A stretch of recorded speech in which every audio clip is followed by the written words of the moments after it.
ibahagi sa inyo ito pong pagmamahal sa likod ng tsinelas. Isa pong natatanging programa ang inilunsad ng isang matagumpay na anak Bataeño para sa mga batang musmos diyan po sa bayan ng Limay, Bataan. Maraming bilang na mga bata ang kanyang hinandugan ng mga bagong magagandang tsinelas sa ilalim ng Tsinelas Gift Giving Program.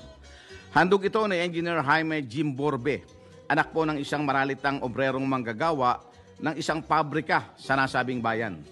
Si Engineer Jim Borbe ay nagsikap mag-aral sa gitna po ng kahirapan at karalitaan hanggang sa maging isang matagumpay na negosyante na tinawag niyang Unique V, na kilala hindi lamang sa bansa kundi sa iba pang panig ng mundo, kung saan ang kanyang mga kasanggat, mga kaalyado, mga kasosyo ay mga taga-Netherlands at iba pa sa ilalim ng Aegir Marine.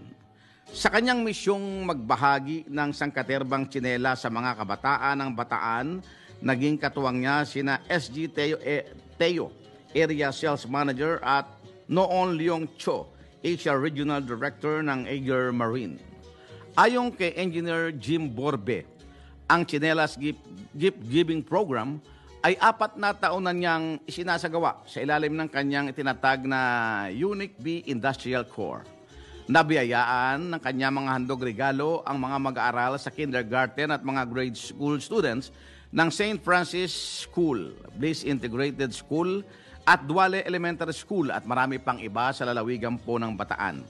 Ayon po kay Borbe, pangarap na rin niyang mapalawak ang Tsinelas Giving Program sa iba pang panig po ng ating pong bansa, partikular po sa Central Luzon.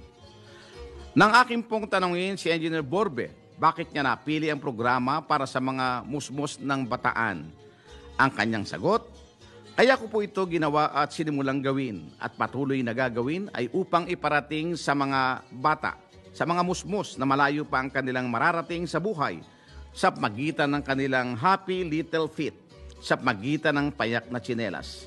At maluhaluha pa niyang sabi, ang aking tagumpay ngayon sa buhay ay nagsimula sa inspirasyon ng isang payak na nagmula sa inspirasyon ng isang payak na tsinelas na regalo ng aking ama at ina nung panahong dahop ang kanilang buhay at kanyang tinahak ang maraming mga pangarap.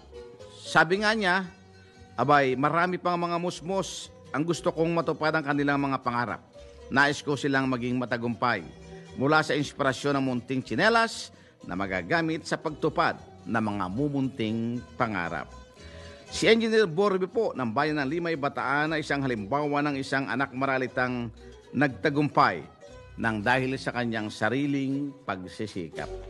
So tama nga po ang kasabihan na wala nang ang pangarap na di matutupad kung puso ay matibay at ang isip ay matatag.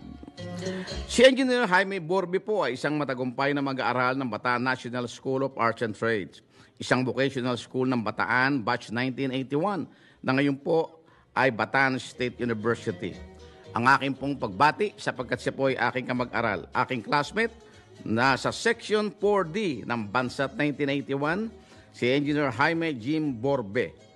At sa iyong narating na tagumpay at sa iba pang mga kamag-aral na nakarating din po sa rurok ng kanilang mga pangarap.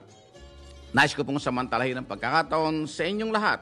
Congratulations sa ating mga pangarap na ating narating at ang masayang reunion sa nakalipas na 44 na taon.